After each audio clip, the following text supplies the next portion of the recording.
টানা ৩৬ দিনের কোটা সংস্কার আন্দোলনের পর পদত্যাগ করে দেশ থেকে বাধ্য হন শেখ হাসিনা।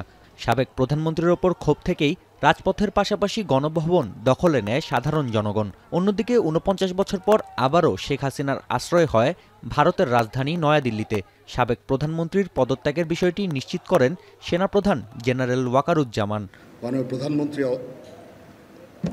পদত্যাগ করেছেন। তবে বার্তা সংস্থা রয়টার্সকে দেয়া সাক্ষাৎকারে হইচই ফেলে দিয়েছেন শেখ হাসিনার পুত্র সজীব ওয়াজেদ জয়। জানান, আনুষ্ঠানিকভাবে পদত্যাগ করেননি শেখ হাসিনা। জাতির উদ্দেশ্যে ভাষণ দিয়ে পদত্যাগের ইচ্ছা থাকলেও আন্দোলনকারীরা অগ্রসর হচ্ছিলেন গণভবনের দিকে। নিরাপত্তার কথা মাথায় রেখে অল্প সময়েই দেশ ছাড়তে হয় সাবেক প্রধানমন্ত্রীকে। বাংলাদেশ এতদূর আসতে পারত।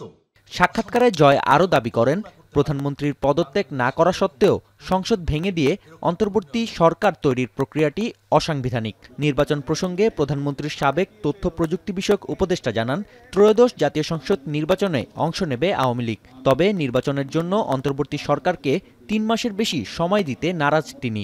অন্যদিকে দেশে ফিরলে কারাগারে যেতেও শেখ হাসিনা দ্বিধা করবেন না বলে জানান জয়।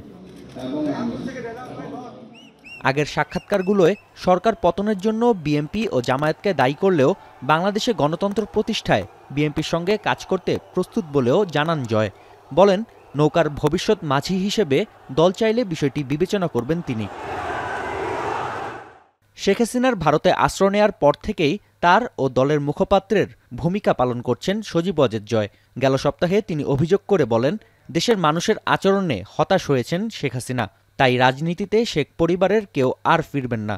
পরক্ষণেই আরেক সাক্ষাৎকারে জয় বলেন, আওয়ামী লীগের এমন দুর্যোগে হাল ছাড়তে পারে না শেখ পরিবার। তবে শেখ হাসিনা পদত্যাগ করেননি এমন তথ্য প্রথমবারের মতো জানালেন সজীব ওয়াজেদ জয়।